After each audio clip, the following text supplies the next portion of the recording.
Yo, peace was good. Welcome to another hip hop album review. This is part 178. The album that I'll be reviewing today is Ice Cube's first compilation album titled Bootlegs and B-Sides, released in 1994. Everybody in the dog should know who Ice Cube is.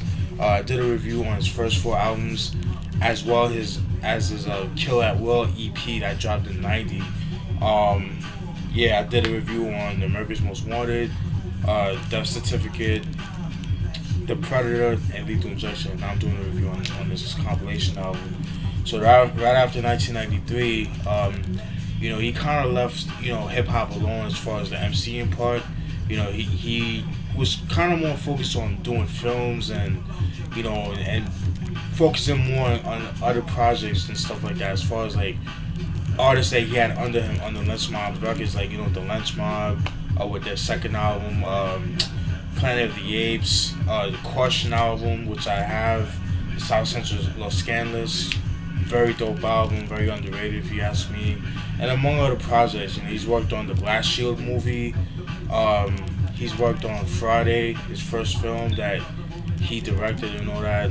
Well, not directed, but that he wrote and stuff like that. Did that, and then he was on The Higher Learning and things of that nature. So I want to give a shout out to my nigga Mike Sears, my Boston bedroom, Massachusetts bedroom right there. He's blessed me with this CD, you know what I'm saying? So much love to you, my G. Alright.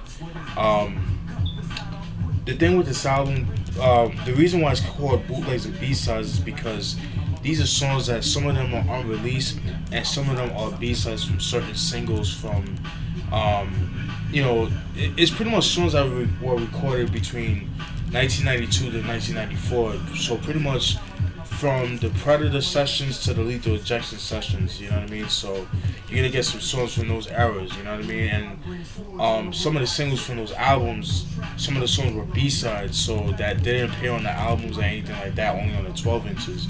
So if you couldn't really afford the 12 inches at the time, he worked it out for you and he put them all on the CD, you know what I'm saying? So that's what you got with that, and as well as some like unreleased songs and stuff like that. So you know how I get down, I'm gonna go through some of the tracks, but I'm gonna open it up, show you what the CD looks like. Kind of plain, we got the the clear CD, well not clear but like the silver CD. Got the tape, Ice Cube, Bootlegs and B-Sides. That's pretty cool. That's what the back looks like. I like the cover for this. It's pretty cool. It's like a kind of like a stone cracked. I don't know. It's pretty dope. I like it. Alright. And right here, there's no picture. It's just like the track listing and stuff like that. Alright. Producers on the album are Dr. Jam and Madness for Real, who's done stuff for from MC Ren, you know what I mean? He's done some stuff for him. N.O. Joe, who's worked with Scarface and the Ghetto Boys and stuff like that. I think he was Scarface's or not his Rap A Lot's in-house producer and stuff like that. So N.O. Joe, Dr. Jam, like I mentioned before, Ice Cube himself, Mr. Woody, QD3, who's a notable hip hop producer at the time, Quincy Jones' son and shit. There, he made beats. Who else? Dude, the 88X unit, Laylaw and D Mac, Ice Cube, as I mentioned before, Ice Cube,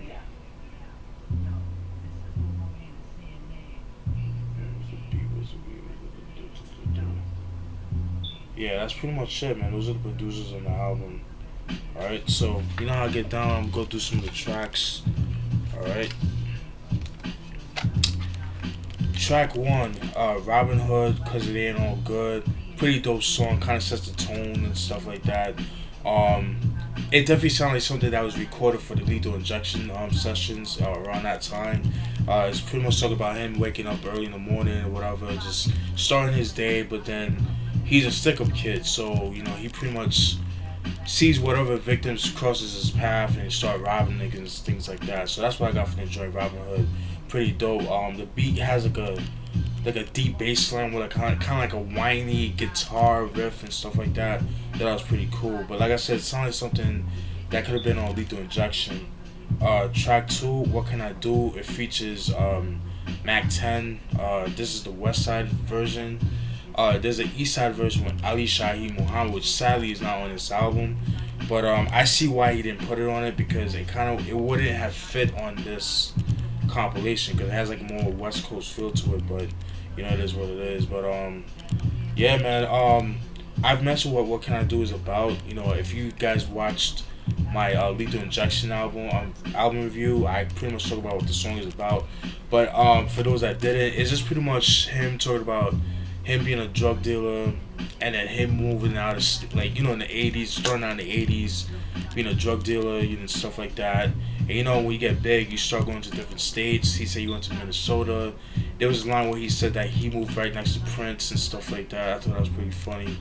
And then he got indicted, in one of his drug runs, and then after he got out of jail, I think it was like '94 when he said he got out. He had to start all over and stuff like that, and he realized that it's kind of hard trying to make ends meet, like just not being in the game anymore. And that's pretty much what he talks about. What can I do? Mac 10, he has like half a verse on the song, so he's not really in the song as much. It's like one little verse. But yeah, so that's What Can I Do remix. That's the West Side remix. It uses the Zap sing. It uses the Zap sample, the same sample that that what's that song? I think You Got to Chill by EPMD uses that same sample, if I'm not mistaken. I could be wrong on that. Track 3, 24 with an L. Pretty dope joint right there. It's just him talking about living the street life, and then because him living the street life is what got him in jail for life. 24 with an L. So he's 24 years old and he's serving life. It definitely sounds like something that could have been on the Lethal Injection album. Pretty dope. That's no, I'm sorry. It was recorded. It was recorded during the Predator sessions. Like when you listen to the beat, you can kind of tell. It was the B side to Check Yourself, the one with DOS Effects, and the original version. Let me get some water.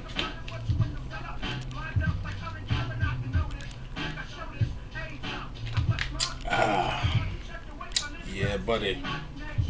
All right. Track 4, You Know How We Do It remix, which was a single on the Lethal Injection album, but this is just the remix. I wrote it down. Yeah. The beat kind of has like a acoustic guitar feel to it, but it's still G-funkish, if that makes sense. It's kind of hard to explain, but it's very more laid back and stuff like that. This version was pretty cool. I thought that was pretty cool. Track 5, 2 in the Morning. Fucking love the beat to that shit. Very, very, very, very dope. This was definitely an unreleased track. And you could tell this was made around the Lethal Injection sessions and stuff like that. Really dark bass line and stuff like that. And love the drums of the Joe Tex Papa Was 2, I think it was called. Those drums and stuff like that, very, very dope. It's just pretty much sort of about booty calls and shit like that at 2 in the morning. That's what I got from the joint, you know what I mean? Like, he would meet with these girls, and then he he talks to them, get their numbers, and then calls them about 2 o'clock, only for one thing, one reason only, to get that booty call. So that's what I got from that joint. Definitely one of my favorite joints on the album.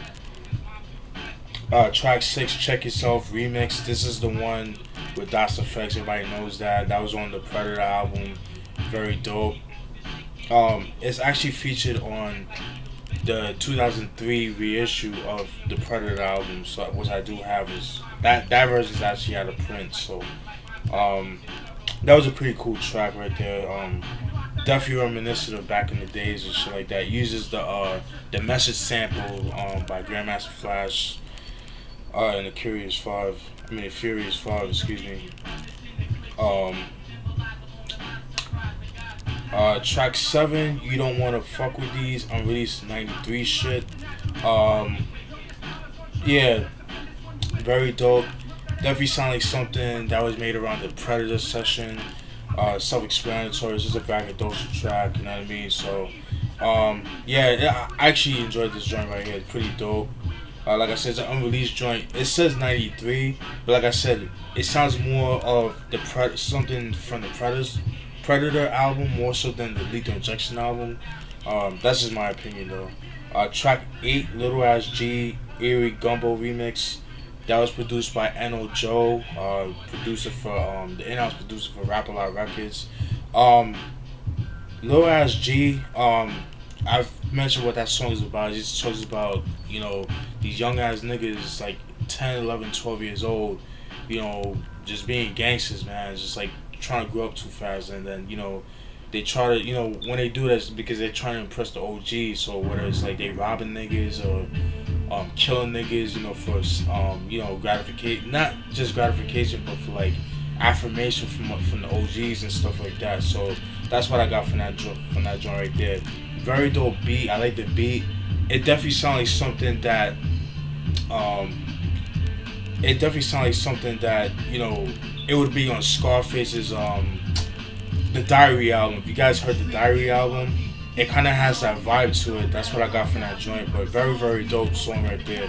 I actually like this version better than the original, but the original one is pretty dope.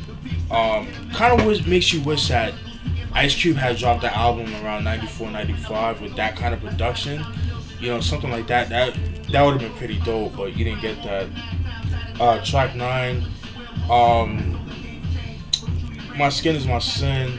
It's self-explanatory. You know, it's the B-side to The Really Dough, which was another single from Lethal Injection.